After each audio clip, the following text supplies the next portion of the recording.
Ladies and gentlemen, today was supposed to be one of those rare moments in Zimbabwean politics where something actually happens. Something big, something meaningful. Parliament was scheduled to sit.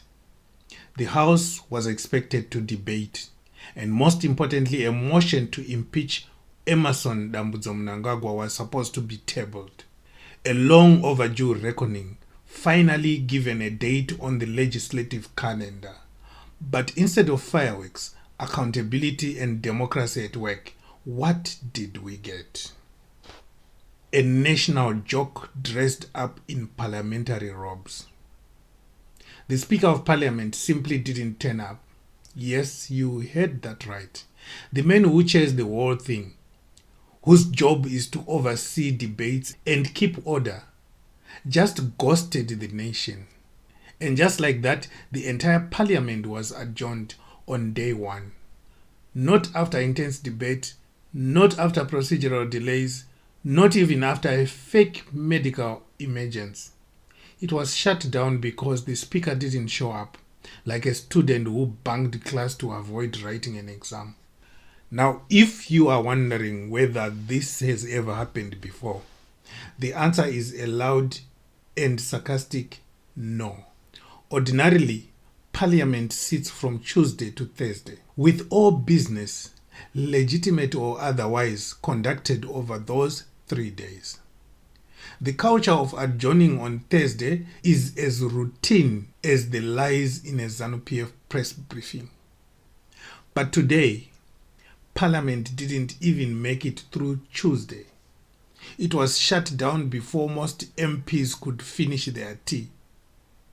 It's the first time in Zimbabwean history that Parliament adjourned on its very first day of sitting. Not because of a national crisis, not because the building was on fire, but because the leadership decided that democracy is just too dangerous when it threatens their grip on power. Prince Dubeko Sivanda summed it up in a clinical accuracy. Things are boiling nicely in the party of corruption. And indeed they are. The timing of this adjournment isn't just suspicious. It's so obvious. It might as well have been live streamed on ZBC with a banner reading, "Breaking, Mnangagwa dodges impeachment like Neo in the Matrix." This wasn't a postponement. It was a political hit job against accountability. The motion to impeach the president was supposed to be tabled today. That's not speculation. That was the plan. But someone in high places decided that the motion was too hot to handle, and so the parliamentary plug was pulled before the sparks could even fly. But now, let's dig into the technical plot twist. Why didn't the deputy speaker just step in and preside over parliament in the speaker's absence? Surely we are not that helpless, right? Well, turns out Zimbabwe's standing orders are quite clear and quite convenient for dodgers. According to Standing Order number 2 of Appendix A, only the speaker is authorized to preside over joint sittings of the National Assembly and Senate during impeachment proceedings. If the speaker is absent, the president of the Senate, not the deputy speaker, must take over. So, that's right, not even the deputy speaker can touch that gavel unless someone higher up gives them the nod. And of course, no such nod was given, because giving someone permission to move forward with the impeachment would defeat the whole purpose of the Grand Disappearing Act. Even worse, there is Standing Order 3, which technically allows the speaker to request a relief presiding officer, but that also requires the speaker to be present and willing to do the handover. In this case, the speaker was just absent. He was conveniently unreachable, as if swallowed by the same Bermuda Triangle that eats up national budgets and election promises. So Parliament was paralyzed by design, not by accident. Because if he was going to rush somewhere else, he would have just appeared in Parliament and maybe asked the deputy speaker to be a presiding officer. But that didn't happen, and there was no explanation on why he was absent. But we all know why he was absent.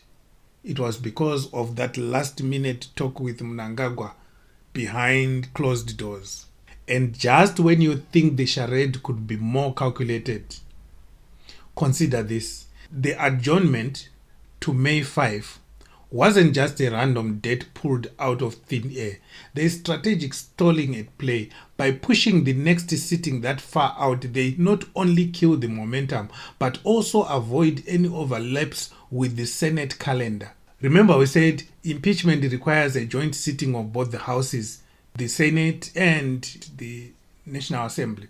And the Senate president can actually, in the absence of the Speaker of Parliament, preside over an impeachment. The Senate could be sitting in the next few days, but the adjournment was done today so that the Senate sitting will not coincide with the parliamentary sitting, so there would not be any time where there would be a presiding officer. It's a classic ZANU PF move. Store the process by manipulating the parliamentary calendar, drag things out until no one cares anymore, and use the downtime to whip MPs into line with promises, threats, and cold hard cash.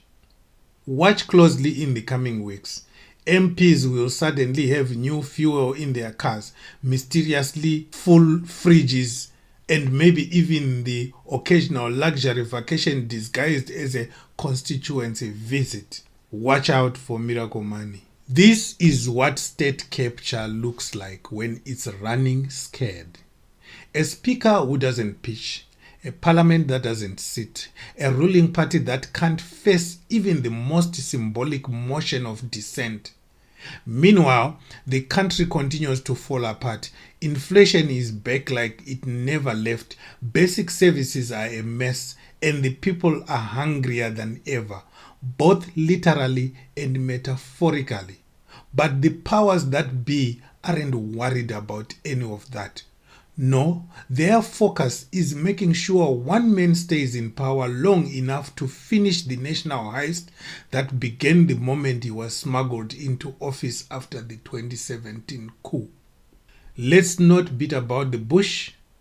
What we witnessed today was a state-sponsored dodge, a cowardly retreat masquerading as a procedural inconvenience. The government doesn't want to be held accountable, and it's terrified of the possibility that Parliament might for once do its job. It's a strategy we have seen before.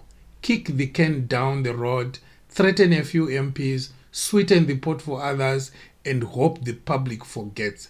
But the public isn't forgetting. In fact, they are watching more closely than ever. The murmurs of discontent are growing louder. The anger is more visible, and the patience of the people is running on fumes. And let's not ignore the absurdity here. Imagine the planning, the scheming, and the coordination it took to shut down Parliament just to avoid a motion. All that effort just to delay something that should have been addressed head on. If Mnangagwa truly believed he had the support of the majority, this motion would have been tabled and defeated fairly. But we all know that confidence is in short supply on his side of the aisle. Instead of facing Parliament, they run from it. Instead of debating, they adjourn. Instead of leading, they plot. And in the meantime, the rest of the country is left to wonder whether Parliament is still an institution of democracy or just another wing of the ZANU PF protection racket. Ladies and gentlemen, this isn't just bad optics. It's a crisis of governance. And it sends a message to every Zimbabwean. When the chips are down, this government will choose power over principle, silence over scrutiny, and cowardice over courage. But let this be a warning. Delaying justice doesn't erase it, and no amount of adjournments, bribes, or backroom deals will stop the tide of change once it begins to roll in. So, let's stay loud. Let's stay informed. And let's keep calling out the madness for what it is: a desperate regime running out of options. Because when Parliament becomes a punchline, it's up to the people to write the real story. And if you want that story told without fear or favor, you know where to find us. Subscribe to Zimwaves TV, where we don't just read the headlines, we rip them apart one lie at a time.